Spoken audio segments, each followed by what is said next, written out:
Welcome, everybody. If you give us just a minute, we'll get started shortly. Welcome as you're coming in. We're glad to have you here tonight.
All right, welcome everyone to our program tonight. Can Arlington solve missing middle housing on its own? We are so glad to have you with us here this evening.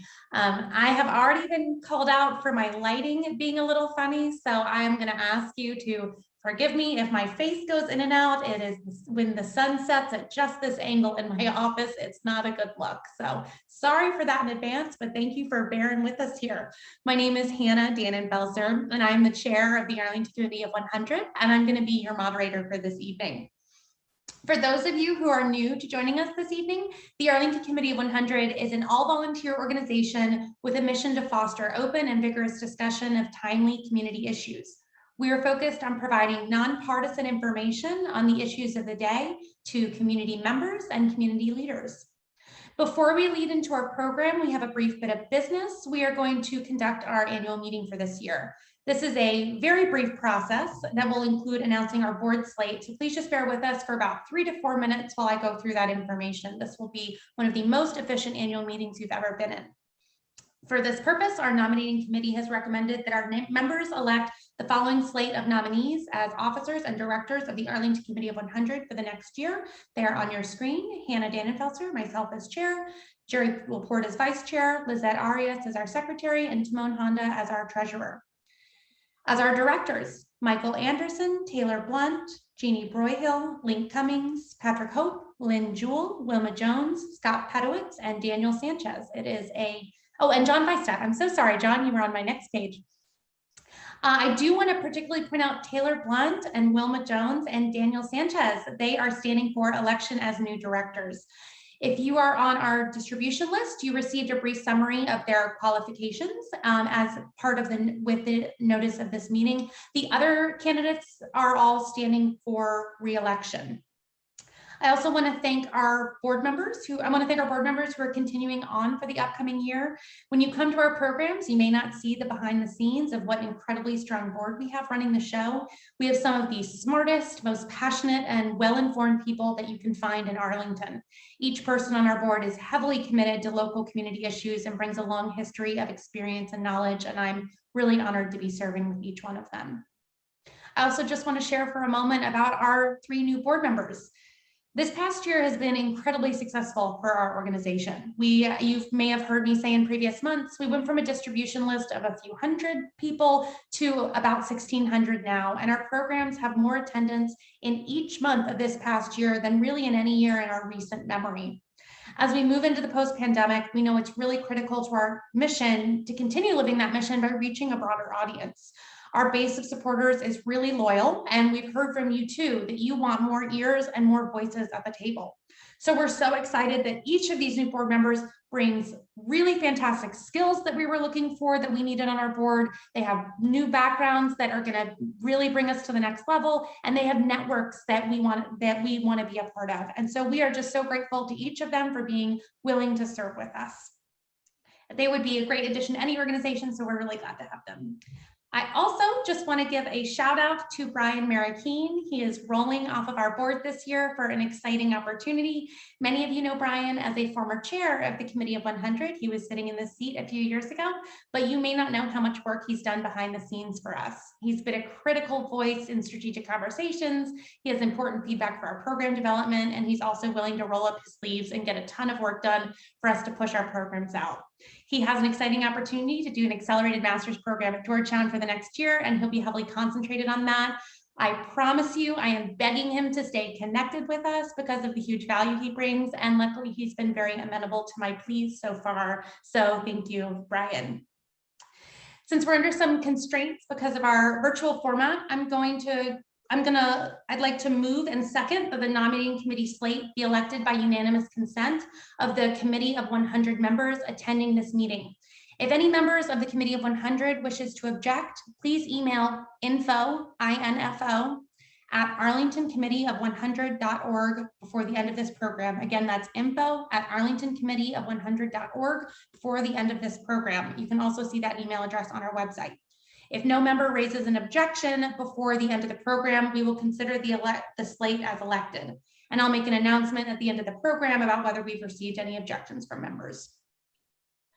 Also, another note of business, stay tuned on information for our programs next year as we navigate the world shifting. I do not expect that we're going to have all the details nailed down by next month, but I'm hopeful that we'll have some frameworks in place to be able to keep you in the loop for what next year may look like. So please stay tuned. All right, let's continue with the program for tonight. If you're watching us on Facebook Live and you think this is something your friends would like to hear, please consider sharing it to your page. And if you'd like to stay in touch with us, you can like and follow our Facebook page. We publish our events through email announcements as well as Facebook events, and we'd love to have you continue to join us. So we have had many conversations around missing middle housing in Arlington over the past few years. So I think many of you who are joining us tonight are familiar with the topic.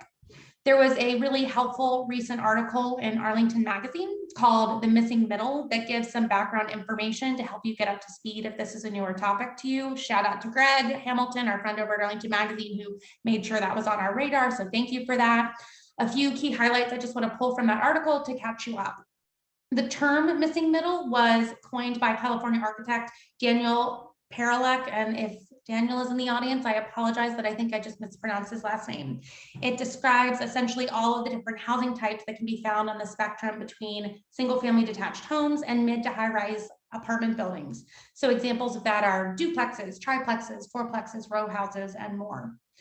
Missing middle housing types are typically smaller and less expensive than single-family homes, making them more financially feasible for first-time home buyers and moderate income home buyers, folks who often make too little be competitive in a tight market like Arlington, but too much to qualify for income-restricted housing programs.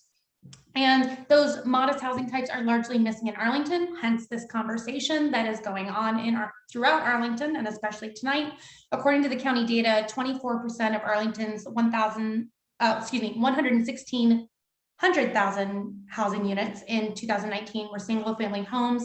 70% were multifamily apartments and condos. Duplexes and townhomes accounted for only 6% of the county's housing stock.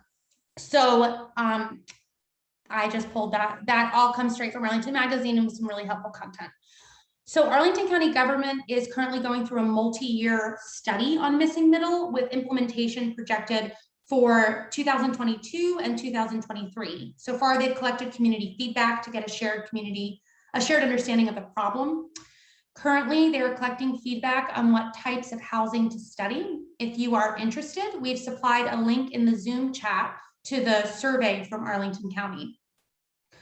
We're taking a different approach tonight than the approaches of many other programs on this topic in the last couple of years. Tonight, we're talking about a regional approach to missing middle housing and discussing collaboration between localities in the region. Housing supply and pricing is a challenge all across the region, so we're broadening our Arlington Committee of 100 scope for this evening to talk about Arlington and our neighbors. We have three fantastic panelists joining us tonight who are going to help us understand missing middle and regional collaboration and impact. We have John Huntley. He is a PhD and senior economist with the Wharton School. Michael Spotts, who is the president of Neighborhood Fundamentals, LLC, and Akash Thakar, executive vice president of EYA, LLC. And I want to go ahead and acknowledge and thank our program committee led by Delegate Patrick Hope and our Vice Chair Jerry Laporte. This month's program was put together by our board member Scott Pedowitz. He worked really hard to get this insightful panel. I got to briefly speak with each of these three panelists before we got started, and they are a real powerhouse team, and I'm really excited about it. Each month, I'm pretty floored by the quality of speakers we are able to bring in, and that was definitely the case again this month. Scott is very familiar with the issue of missing middle. He's involved in this conversation in many different hats he wears in the community, so his expertise was really valuable in putting this program together. I do want to ask you to mark your calendars for our program next month on June 9th. While I have your attention, I want to make sure you hear about this. We are going to discuss the current status of weed, pot, ganja, grass, whatever you call it. We are talking about marijuana. We are talking about information on what the policy and legislation currently looks like in Arlington and Virginia. Stay tuned. I'm sure that will be also an incredibly exciting topic. A quick thank you to the Arlington Community Federal Credit Union for being our sponsor for this program year. We've been really grateful for their support over this past year. They've been a great partner that's come in to help us pivot during the pandemic. Thank you so much to the Arlington Community Federal Credit Union team for your continuing support and your commitment to community education. And then a quick shout out to our elected officials who are joining us tonight. If I miss you, I'm going based on the list from a little while ago. If I missed you, please put it in the chat and slap my wrist so I can say your name, because we want to be able to acknowledge you. We have Delegate Patrick Hope, County Board Member Libby Garvey, and School Board Vice Chair Barbara Cannonen. All three of them. I just want to say thank you because I see their names here pretty much every month, and we're just grateful to have you keep on coming back. So we're going to have John, Michael, and Akash presenting, followed by a Q&A. If you're with us on Zoom, you can submit questions using the Q&A box at the bottom of the screen, and we will get to as many questions as possible.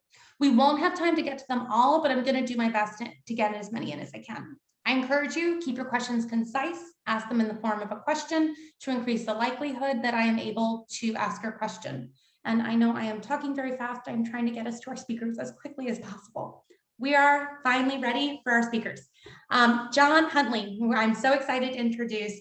He is a senior economist with the Wharton School. John's been with the Penn Wharton budget model as their senior economist for just about 4 years now, just coming up on 4 years. Before that, he was the principal analyst at the Congressional Budget Office and specialized in building models to analyze the effects of changes in fiscal policy on the economy. His academic research focuses on household finance and how household savings and consumption decisions are affected by economic frictions. He has his PhD in economics from Northwestern University, and he did his BS in math and economics at Duke University. He also lives not too far from me, just about 2 miles up the street from where I am over in Waverly Hills. So welcome, John. We're glad to have you with you tonight. Take it away. All right. Is my screen showing here? The slides? Yes. Okay, very That's good. All right. Well, thank you very much. I wanted to start with a thank you to Scott, Jean, and Hannah for organizing and inviting me to this event. Michael and Akash for lending their expertise for the rest of the discussion, and Jamie Lees and the Arlington Open Data folks for providing me with data so that I can share something that's hopefully worth your time. All of the opinions below are mine. So with that, I've been invited here to talk tonight about upzoning proposals for missing middle housing. This figure, which I helpfully borrowed from the DC Office of Planning, has a nice illustration of different types of housing. The idea is that Arlington has a lot of parcels that are situated at the left of this figure. These are detached single-family homes, and we have about 30,000 of them last I looked. So the goal of upzoning is to provide owners the right to develop townhomes, duplexes, triplexes, and so on, stuff just to the right of that figure. Nothing as dense as the stuff that you might see along the metro, but something in between, hence why we use this term missing middle. A big goal of developing this housing is to make it more affordable, particularly for residents near the area median income. Obviously, the region is in perilously low supply of housing for a large number of our anticipated residents. This is not just Arlington, but DC, Montgomery County, Fairfax, and so on. Other policy goals are to expand housing choice. There are environmental considerations and diversity and equity, which in some cases are linked with affordability. So I plan, as shown in the slide, to highlight my focus on affordability, but certainly there's a lot that could be said about the other policy goals. I plan to address affordability first by looking at the economics that are driving this policy. Then we'll dive down into Arlington's data to see what is likely to be built and maybe learn a little bit about how much it will cost. And then lastly, we'll put this, our situation in the context of our neighbors. Okay. So I would lose my economics license if I didn't show at least one supply and demand curve. If this isn't your style, you can just ignore for a second and we'll get off of this quickly. But that's what we have here. We have a demand curve, which is the purple line, and it slopes downward. So as prices decrease, people want to buy more and bigger houses. The supply curve, the red curve, slopes up, and as the price increases, people want to sell bigger houses. Where these two curves intersect is the price and quantity we actually observe in Arlington today. So what does upzoning do? Well, by allowing people to build more homes, we're actually pushing out the red supply curve to the right, to the dashed red line. The dashed red line intersects with the demand curve at a higher quantity and lower prices. That's the goal of the policy. So abstracting from other changes in demand, it's a pretty straightforward and believable story, but it's also pretty non-specific, and it leaves us with a big question: how much will prices drop? What will we get? And to answer that question, I'd like to start by looking at the missing middle housing being built today. Since 2017, which seemed as good as a year as any when I was looking at the data, Arlington has 58 brand new townhomes for which a sales price was available. They sold for about $1 million each. Not a lot of new duplexes. There were 8 for which I could find final sale prices, and they're pretty expensive with one exception, which is in Green Valley. We also have about 35 stacked condos from 2017, all in Arlington View, and these average a bit over $750,000. I don't see any garden apartments or condo apartments, or garden condos. I would like to note that at least in one place, Westover, we've seen people building townhomes instead of garden apartments, which characterize the surrounding neighborhood. While it's possible I'm reading too much into this example, but combined with the other data we see, I would expect that builders are probably most interested in building townhomes or maybe duplexes. So what do we expect going forward, particularly as upzoning makes its way into more expensive areas? In the short term, and we'll talk a little bit more about the long term in a moment, we expect townhomes roughly of the range of about $1 million to $1.5 million. Duplexes maybe in the range of about 1 to 1.3 million, and stacked condos probably at about 850,000 or higher. These are still very high prices. So the next question is, will these prices go down? Will these properties lose value over time and become more affordable, sort of becoming the new affordable missing middle housing? Or as we build more, will the bigger supply increase drive new missing middle residences to lower price points? So let me start very quickly with the first question. Will missing middle options lose value over time and evolve into something that is more affordable? As part of this project, as part of another project, we looked at assessments on existing townhomes over the last data. Assessments admittedly aren't as good as market prices, but they're still highly related. We found that townhome assessments over the last decade for existing townhomes grew faster than wage growth, which means they probably got less affordable. Townhomes and other missing middle properties will definitely become more affordable, as occurred with the county's existing missing middle duplexes. But unless something drastic changes, this effect will happen in a time frame measured in decades. Now let's take a look at the second question. Will building more of these properties drive down the price? Over the long term, they will definitely go down by a bit. But the most important assumption in this analysis is that homeowners, buyers, and developers are going to act in their economic interests. For example, a builder is going to build the most profitable building he or she can, in most cases, or at least at scale. This means that any new missing middle housing will be competing with very expensive detached single-family homes and the prices of new missing middle properties will have to reflect that alternative option. We're going to get buildings that are priced to provide the same return to landowners and builders of $2 million of detached single-family homes. That's what happens when I switch from macroeconomics to microeconomics. What we're not going to get are new $500,000 duplexes. Builders and landowners would be losing too much money to provide that kind of housing option, especially in the short term. In effect, the price of new detached single-family homes is setting a price floor, a minimum price for the price on any new missing middle residence.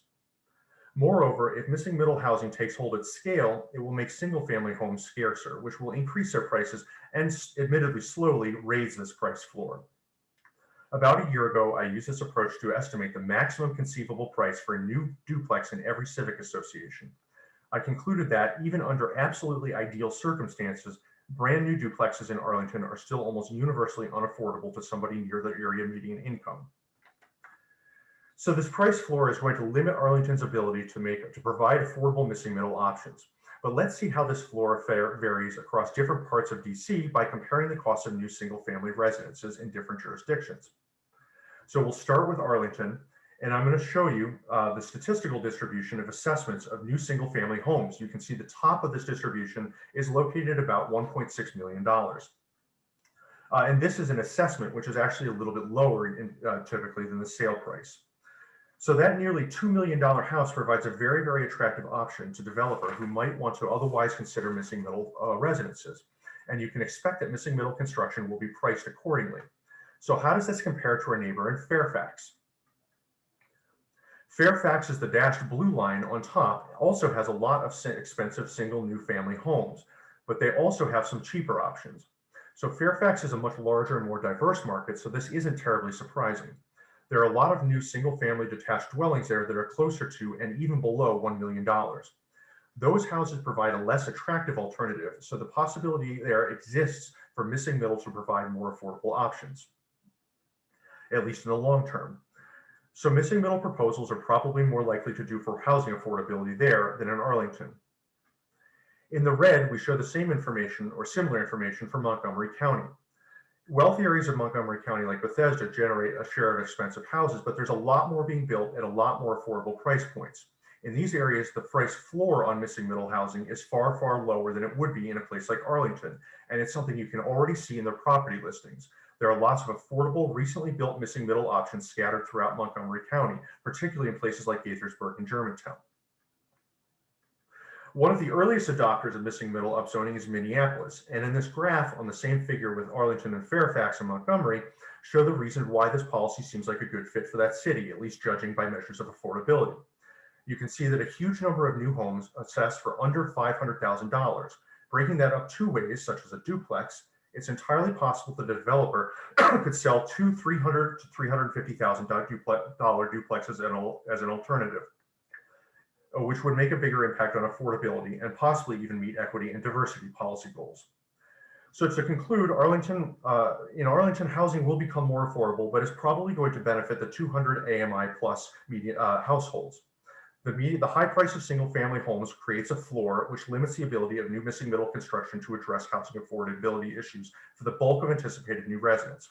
Arlington lacks the diversity of the property market that Fairfax and Montgomery have, which will make some better candidates to use missing middle upzoning to solve the challenge of providing for tomorrow's AMI residents. Thank you very much.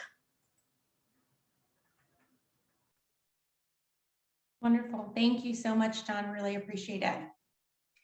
All right, we're going to go ahead and turn it over to Michael Spots. Mike is the president of Neighborhood Fundamentals. He's also the founder of Neighborhood Fundamentals. They provide research and technical assistance to public, private, and nonprofit institutions on issues related to housing affordability, community and economic development, equitable transit, oriented development, and affirmatively furthering fair housing. He also serves on the board of directors for the Arlington Partnership for Affordable Housing and the Northern Virginia Affordable Housing Alliance. He's very busy. He also serves on the policy committee for Arlington's Alliance for Housing Solutions and the Urban Land Institute's Baltimore to DC TOD Product Council. And on the board of directors for the, sorry, I already said the Northern Virginia Affordable Housing Alliance. I'm sorry, I'm saying that twice. So he has a Master of Science in Public Policy and Management from the Heinz College at Carnegie Mellon University and graduated summa cum laude from Dickinson College in 2006. He also has a post-baccalaureate certificate in Community and Economic Development from Penn State University that he did in 2008. So Mike, take it away. Thanks so much. We're glad to have you here tonight. Hello, thanks for the introduction and the opportunity to speak tonight. As with John, my comments are my own as a private citizen today. So the answer, can Arlington solve, the question is, can Arlington solve missing middle housing on its own? And as with any housing challenge, the short answer is no. But Arlington is not alone, and Arlington's specific circumstances and place in the region make local action all the more critical. Today, I'll touch a little bit on what I mean when I talk about missing middle housing. I'll touch on the regional need for housing and where Arlington fits within that regional picture, and offer considerations for local policy and practice.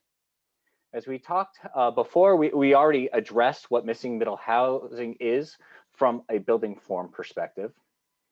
And the specific missing middle housing the specific housing types that are missing vary by jurisdiction. Missing middle in the district is different from missing middle in Loudoun County, and it'll be different in Arlington. And as such, details matter. There is no one single missing middle policy. There are policy ideas, but the ultimate impact of a policy on affordability, equity, the environment, or any other factor will vary depending on what Arlington ultimately decides, whether it allows duplexes by right, and it would vary significantly from a policy that prioritizes townhomes by right, or one that allows quadruplexes but requires a portion of the units to be affordable as an inclusionary requirement. So the devil is in the details, so to speak. So this brings us to affordability.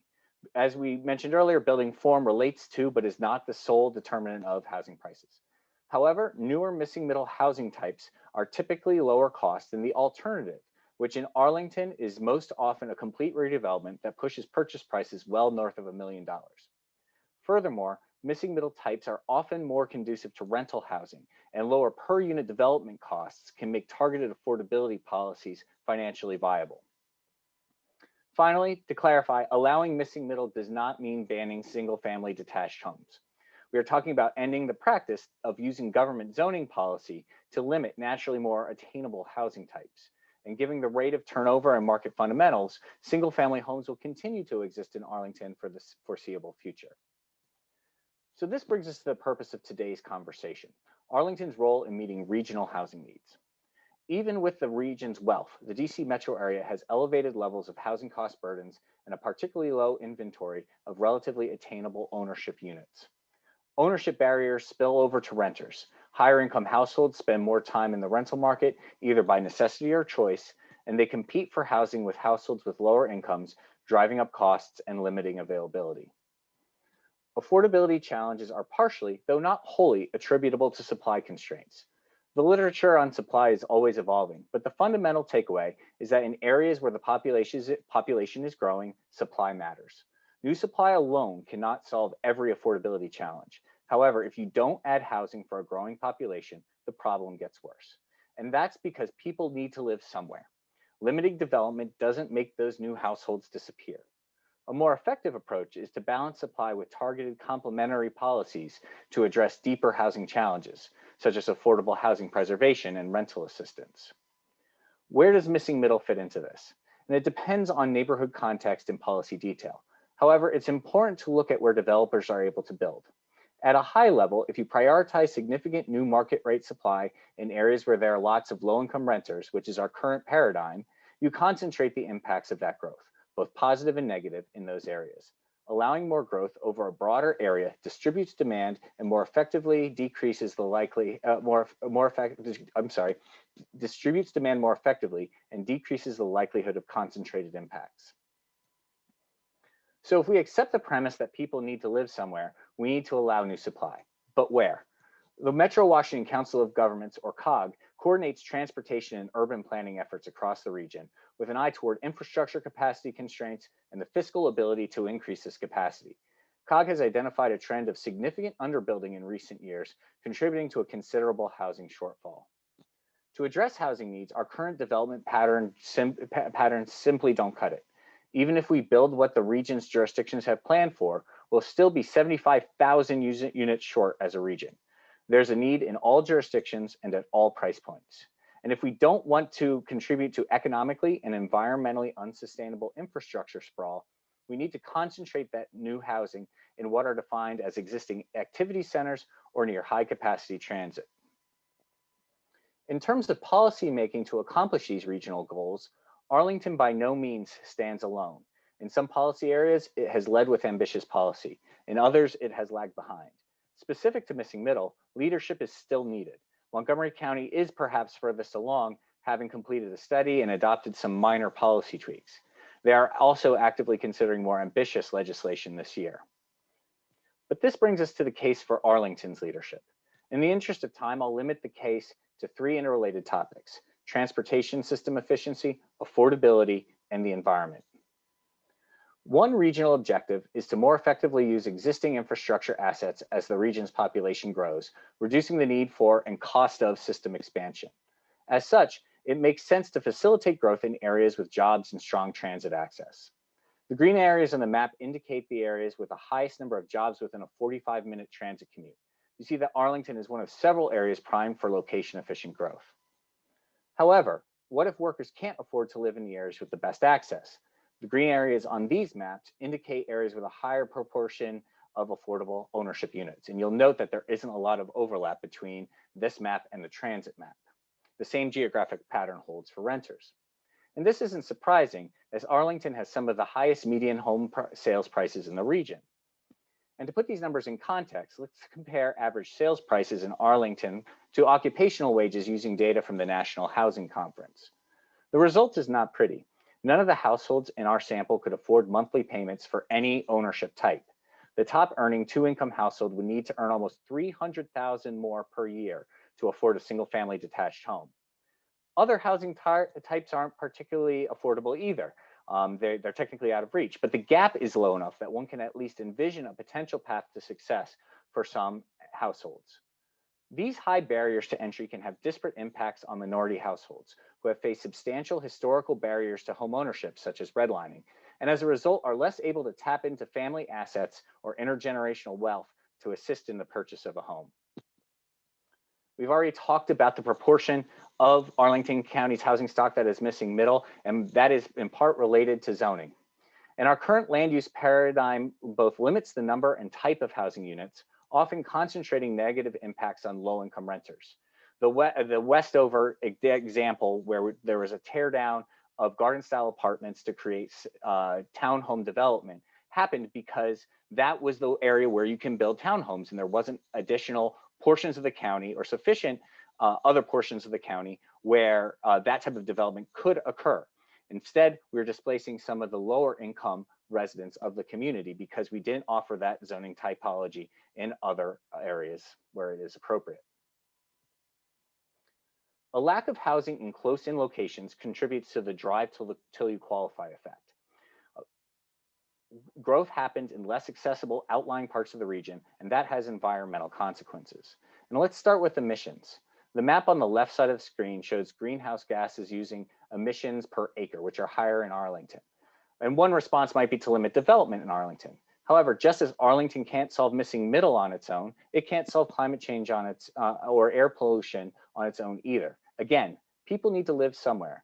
And the map on the right shows per household emissions. So if we don't build more in Arlington, people will move elsewhere. And given that the region's average per household emissions are more than 3 tons per household higher than Arlington's, there's a decent chance that the opportunity cost is higher total emissions for the region. I'm running out of time, so I'll just briefly also note that as the region has redeveloped, we've seen more development in outlying counties, and we have seen significant losses of impervious surface. This is in the yellow font is in terms of square mileage, the amount of impervious surface increase in those counties. By the way, some of what we are downstream from some of these locations, so that has an impact on Arlington's environment as well.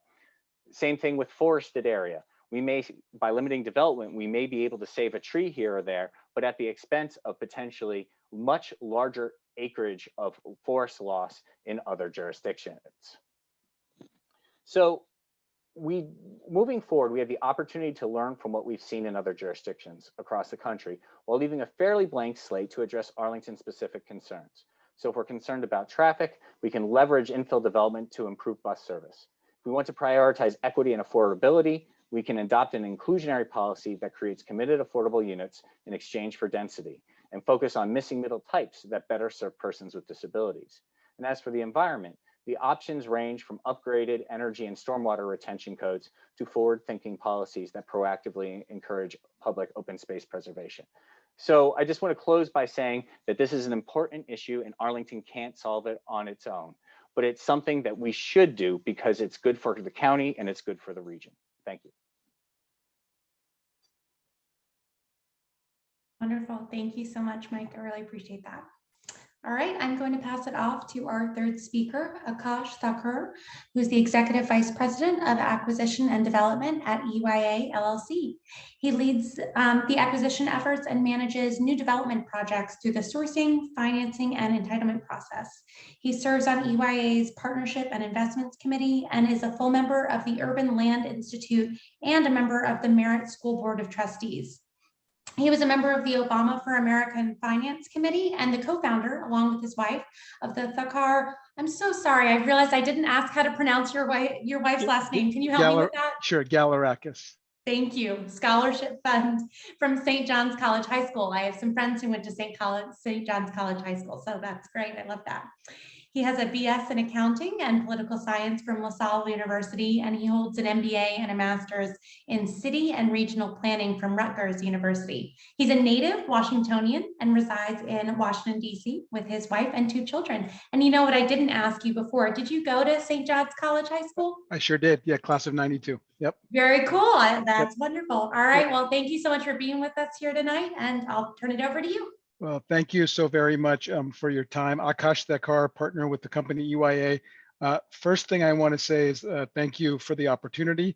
And, you know, what an amazing group of folks with different backgrounds. I think we have a really strong hardcore academic in John, Michael, who is a policy practitioner, and I am an urban real estate developer. And I guess I'm going to sort of start with my conclusion, which is there's, I think, a fairly broad unanimity amongst at least the 3 of us with regard to what needs to be done. And I think all of us in different ways are very studied on this topic. And I'll say something mildly controversial, which is in the DC region, there's so many well-educated, smart folks, but sometimes we are too slow to act. And I say that because with Amazon coming to the region and to Arlington in particular, you know, no one's mentioned that as of yet. I think it's a great opportunity for sort of the next generation in our region to have a different type of job and opportunity, and the job creation is wonderful for our region. But we need to tackle this issue of housing affordability, housing attainability head on. And I think we need to move quickly to do it, because we could easily find ourselves 5 years down the road continuing to study an issue, and by that time housing prices will have gone up 30%. And look, that may make someone like me as a real estate developer somewhat happy if those projects are profitable, but that's really not the objective. The objective should be, how can we provide more and better housing options for all of our populations? May they be middle income, may they be low income, may they be moderate income.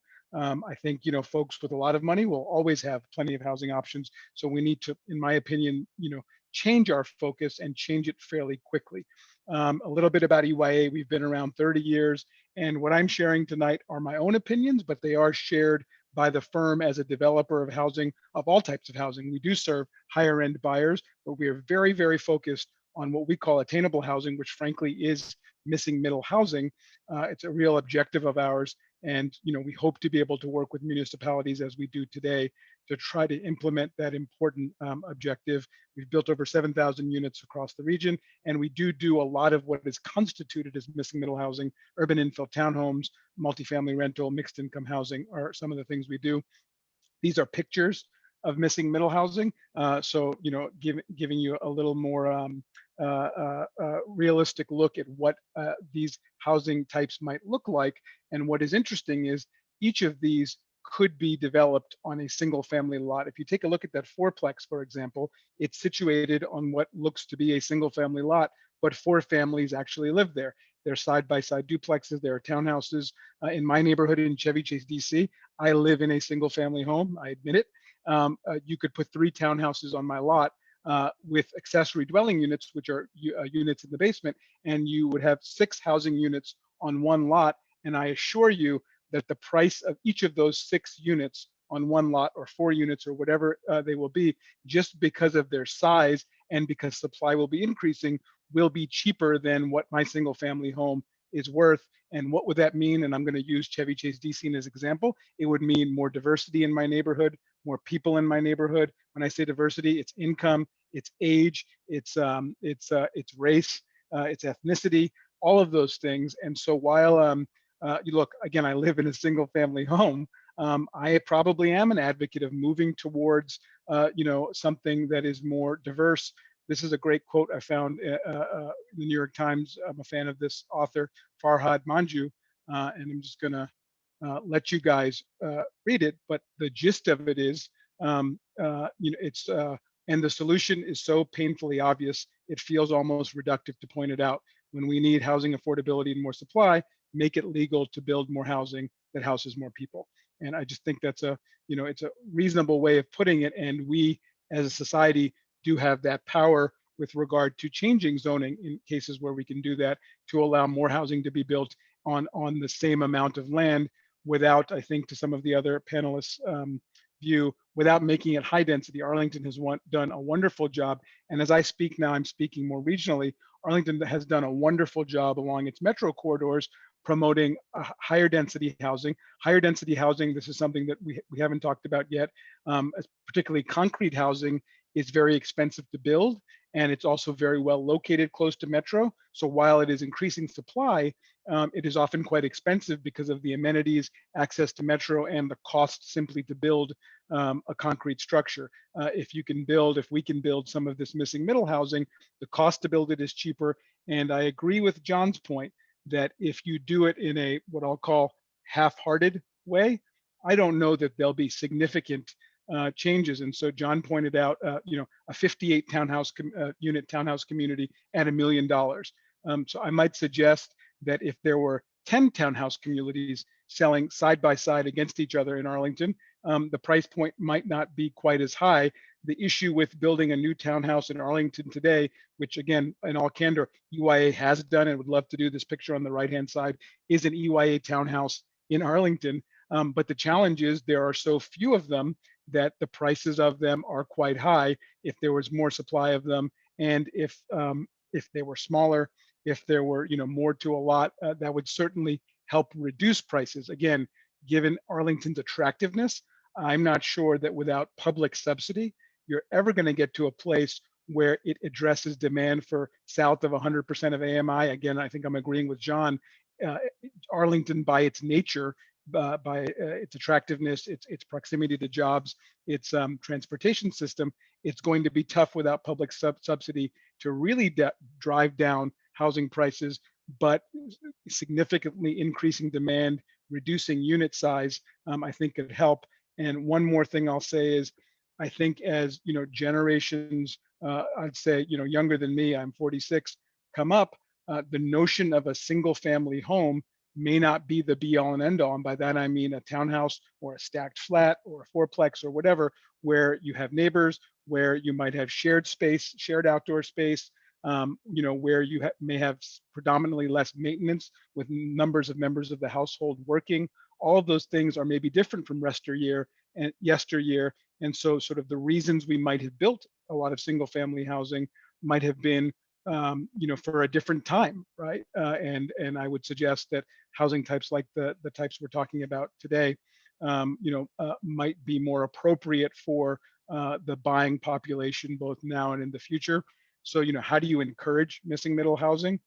You obviously need a consensus on the need for attainably priced housing. And I think we have that, but then the tough part is to sort of cut to the chase. How do we enact more flexible and moderate density zones in, frankly, what are traditionally lower density zones? Because that's really the only way you can get a significant amount of production to occur. How is that politically possible? And how do you build consensus to get to that place while not losing so much time, to get back to my earlier point, that you have Amazon and many of its strengths coming to the region, but you've lost your opportunity to really put a dent in the housing supply portion of the equation. This slide just shows, on a lot, this is something Montgomery County is actually considering. Could they allow up to 3 homes on one lot as opposed to 1 home on one lot? So you see the first single family home, you see the duplex on the second the second image, and then a 3-unit similar to what could happen at my home in Chevy Chase, 3 units, and then potentially if you have accessory dwelling units, or what I'll call a basement apartment more simply, on those 3 units, that's where you can get to that, call it 6 units per lot. And these are just examples, but they do go to show that we can better utilize our land to, again, drive up that supply, reduce price, and frankly, be better environmental stewards in terms of, utilizing our limited resource, which is land in this region, for more people and more, diverse types of folks. So I'm just going to very quickly, in closing, share a couple of housing projects that we are actually working on or have worked on. This one you'll recognize, that's Clarendon Boulevard. And so we built the townhouses on the back end of Market Commons. And as you can see, the surrounding community is very single family off of Clarendon. And there was a fair amount of pushback from those folks. I think we worked very closely with them to establish facades like the one you see right in front of you here, that were more single family in nature. The scale of the project was 2 and 3 story, as you can see in front of you. And if you look at the project details, 87 units on 3 acres. A single family density, so that's about 22 units, 22 units or so per acre. A single family density is somewhere around 5 to 6 units maximum per acre. And this project doesn't even have accessory dwelling units. My point being that by allowing through, I'll just pop back here, a fairly dense form, but that frankly worked very well with the surrounding community. We actually included a significant park you can see on 11th Street, that shared amenity space that I was talking about earlier. And we achieved a 4-fold increase in density in what could have been, maybe would have been, a single family zone. Because I think Michael may have been talking about Westover. And so certainly if the only place where you can develop townhomes or stacked flats or what have you are places where there are lower cost apartments, then the market will gravitate toward that. If in situations like the one I'm pointing out, there's an opportunity to develop townhouses, stacked flats, missing middle housing in zones that are traditionally lower density, that is where, in my opinion, you get bang for your buck. I'm going to share a very current example. This is not in Arlington, but it's something we worked on with Fairfax County with great success. Federal Realty owned a big shopping center, 20 acres on Route 50 outside of Arlington. So just take 50 out as you approach the Beltway. It's probably 4 or 5 miles outside of Arlington, but a big shopping center, had too much retail on it and not enough housing. And as you can see on the site plan, each of those tiny boxes is a townhouse. And we were able to achieve 177 townhouses on about 8 acres. So again, north of 20 units per acre. What I'll also say is another point that Michael made that I agree with. Some developers are maybe antagonistic towards inclusionary zoning. We are not. We think it's the right thing to do. And that if you're building a big project like this, a portion of the homes should be affordable, which is different from attainable. Affordable means you have to sell them at a certain price point. So in this project, we'll have 177 homes. The market rate homes we envision selling in the $500,000 to $800,000 range. I'm not going to say that's affordable by any means, but it's certainly attainable in comparison to what housing prices are in our region.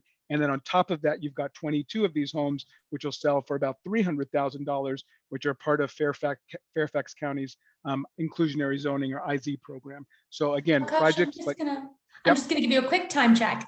Yep, you got it.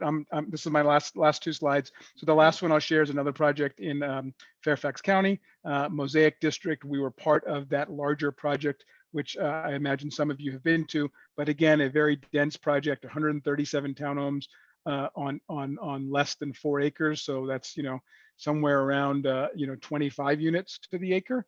And by working with these jurisdictions, we've been able to actually create housing that is more attainable than might otherwise be the case. And from a policy perspective, we look to partner with jurisdictions like your own, like Arlington, to move forward progressive policies around providing more housing at different income levels.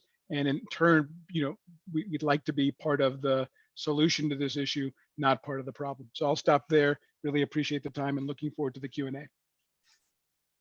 Great, thank you very much. Thank you to all three of you, I really appreciate it. If you would turn on your cameras, we got those on, and I'm gonna ask some questions from the audience. A reminder to our audience, you can use the Q&A box at the bottom of the Zoom screen to submit your questions. I actually had a quick question before I turn to our audience questions. Mike, you were referencing the townhomes in Westover. I grew up down the street from Westover, and I haven't noted, I go down there sometimes. I'm trying to picture where those townhomes are. Where are they exactly? They're scattered in a few different locations. They're close to, I'm forgetting the name of the park, but there's the park with the volleyball court, and right along the bike trail along 16. So it's back a little bit further away from Washington Boulevard. I thought that was interesting. I had not spotted those yet, so I thought that was very interesting that there's some in that neighborhood. So we have a question from Barbara. She said, talking about how as our population grows, our per person public expenditures are going to grow even more. Can you all talk to us a little bit about sustainability? And what I'm going to do, I'm just going to ask the question broadly to all three of y'all, and give you the opportunity to comment if it's something that kind of feels like it's within your area, and you can just hold back if not. So sustainability around public expenditures. I'm sort of happy to take a quick stab. I think it really depends on the income level of the families you're attracting. To housing built for 2 new Amazonians, I would argue, if you just looked at the math, the taxes that those 2 people would pay would likely outweigh the services that might be needed to provide for them. A lower income family might be the opposite, and I don't think that that's necessarily a bad thing. We need to be attracting all types of folks. But if you talk about, I'll just sort of zone in on missing middle housing. My sense is, again, I don't know what price point we're defining, but if you use my $500,000 to $900,000, which is still, cheaper than what's out there today, I'll say it that way. Most of the folks who are going to be buying or renting in that type of environment are going to be working families who are going to be, net additive from a societal standpoint, and probably net additive in terms of property taxes, sales taxes, income taxes. In fact, if you just looked at the property taxes on 6 homes on the same piece of ground versus 1 single family home, the aggregate of those 6 homes, in my view, would eclipse the value of the single family home, and hence the property taxes would eclipse probably significantly what could be placed on that single family lot today. So hopefully that's a perspective. And actually, I can confirm, in 2019, I did an analysis of property tax values, looking at our property values and taxes based on a per acre basis. And the denser the housing, basically, the more we are generating from our land, which is our scarcest asset. Now, if we're going to, I've seen different studies and analyses that look at the per person cost of services. And, some of the estimates are all over the place. I've seen some where different types of housing you generate a net positive, some say a negative. But if we're going to assume that new housing, new people are a negative, then what is the outcome for adding new people to a region? People need to live somewhere. So they would be having this, if that was the case, they'd be having the same conversation in Fairfax, in Arlington, and Alexandria. So one other thing to think about is that people support jobs. And if we want to bolster our retail and commercial tax base, it's best if we can have more people to support those businesses, that bolsters our commercial, office, and retail tax base as well. And I'd say, sorry, I was going to say, I've spent a fair amount of time trying to evaluate the fiscal costs of different property development, and typically I look at larger properties. I think from an expenditures perspective, the single greatest cost are kids, or school kids. And so this is actually an interesting and very difficult to figure out problem. So missing middle housing will probably add more kids, like there are more houses and there are going to be more kids. But the counterfactual is large single family houses, large attached single family houses. And one thing that I've noticed in my statistical work, and in a 2016, I think it's 2016 consultants report from the APS commission, is that brand new single family houses actually generate a ton of kids. for a little while, for about 15 years. So it's possible that it may actually flip over time, that in the beginning, the single family house may do worse. And then later on in the long term, the missing middle component may actually contribute more to fiscal expenditures. So it's a dicey problem, and it requires a lot of study, especially since townhomes in Arlington seem to generate an unusually low number of kids for some reason that I don't really understand at the moment. And whether or not that will scale as the number of townhomes increases, I don't know. So the short answer is I really don't know. So John, to answer your question, maybe this is be helpful. I think townhomes in Arlington, because they're so expensive, Yeah. right? A family with 2 children is saying, I can go buy in Fairfax somewhere, the schools are great, and I'll drive to Clarendon to get really, great dinner with my wife on Friday night. It's just because the supply demand is off right now, and there are better options for families, and single family homes are still sort of the gold standard until that shift starts to happen. That makes a lot of sense. If you will. One more thing I'll add is, guys, like our area is already so attractive because of the great sort of leadership that folks, like the committee have exhibited. And that's why, for example, Amazon is here. We have got a great transportation system. So I think people want to be here regardless of, whether we want them to be or not. I think it is our job as a region to welcome them and try to make quality of life for them, education, housing, et cetera, as good as can be. One question I want to ask y'all, we're hitting up on the 8 o'clock mark, and we have some really, really good questions I want to make sure to ask y'all, but I want to respect your time. Do you have the flexibility if we went to 8:10 for the Q&A? Absolutely. Absolutely. Does that work for all 3 of y'all? Okay. If you need to hop off early, I completely understand, but we'd love to keep you for a little bit. So we're just to our audience, we'll go over a little bit. Usually we go till 8, we're gonna go a little bit over. And then at the last 5 minutes, I'm just gonna technically wrap up our annual meeting, since this program serves as that as well. John is asking if missing middle is allowed in single family neighborhoods, won't that incentivize single family tear downs and put the price of already scarce single family starter homes further out of reach for most families? I'd say that ship has long since sailed. If I look at my neighborhood, so I confess I own a single family detached home as well. I live in Columbia Forest. We bought 9 years ago, and we have 2 small children. If we fast forward, if someone in our exact financial situation 9 years ago was looking for a home in Columbia Forest today, we would not be able to afford in Columbia Forest. And Columbia Forest is one of the more relatively affordable neighborhoods in Arlington for detached single family homes. And that's in part because of appreciation. Appreciation of single family homes has increased faster than inflation. But it's also the trend of tear downs is happening as it stands now.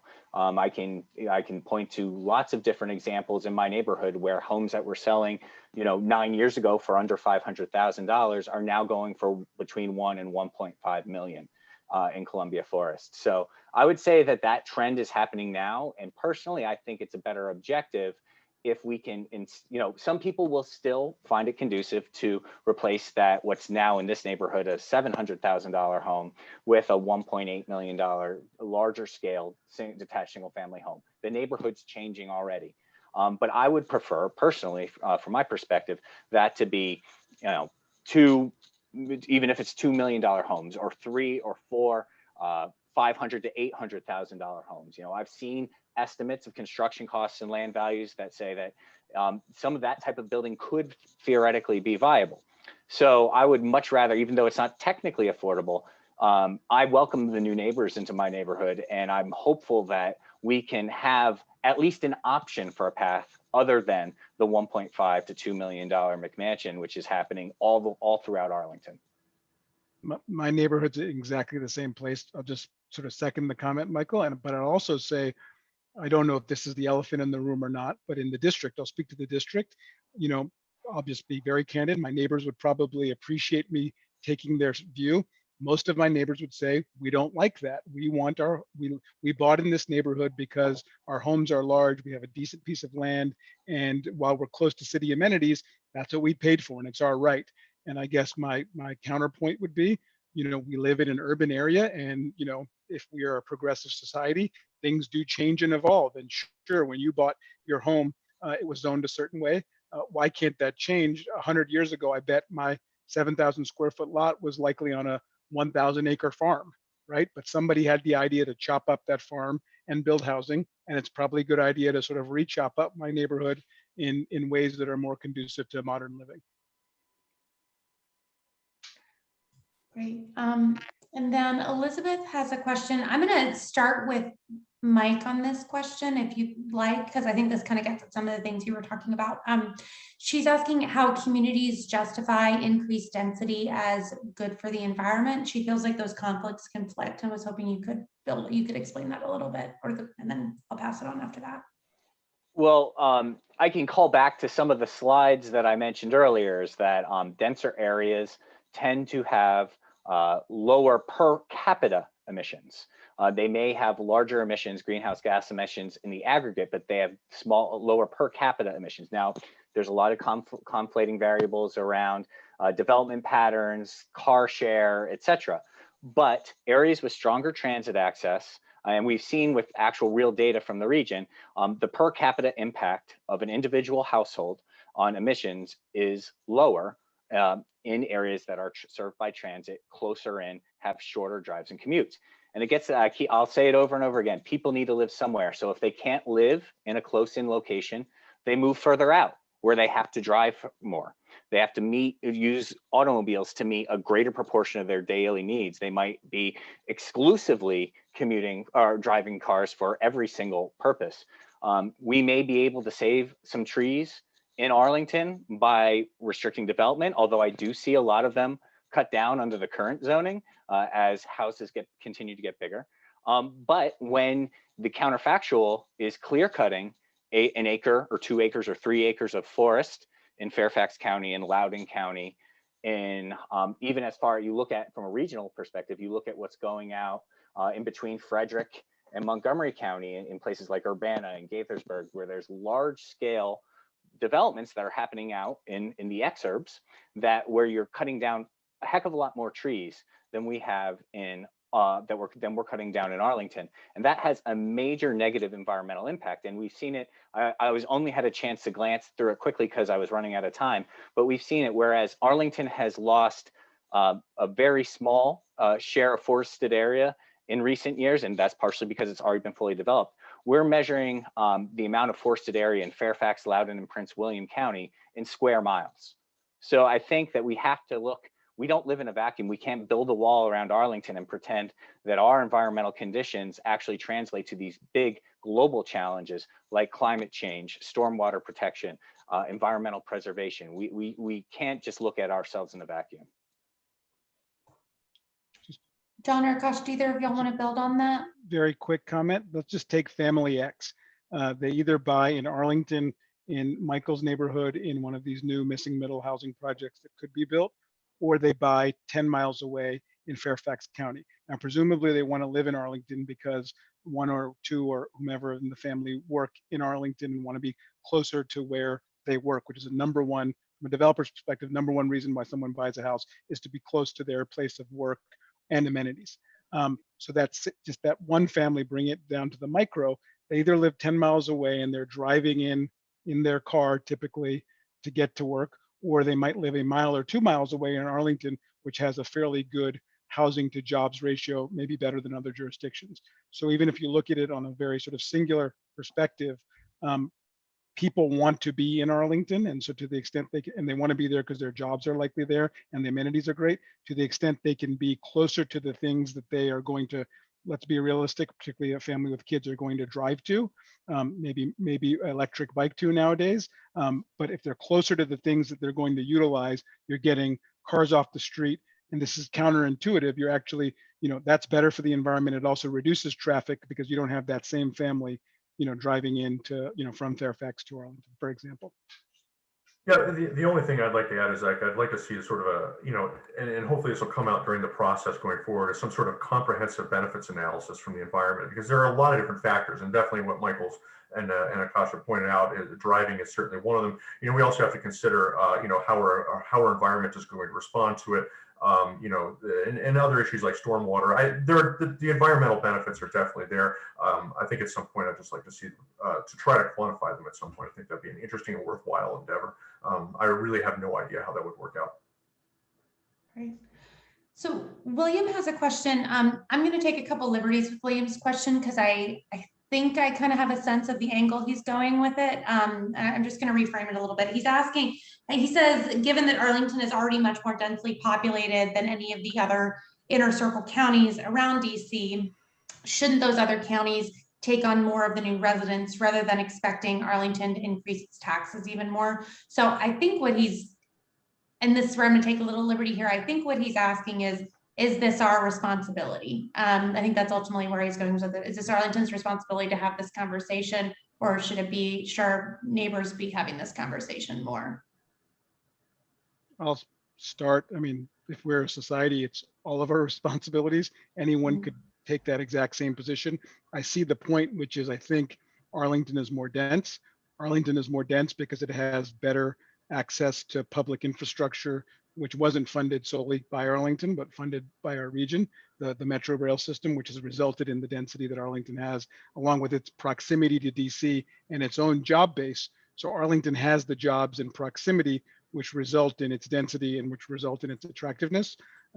So I understand the question. I think it's all of our, it's DC's responsibility, it's Fairfax's, it's Arlington's, it's a regional responsibility.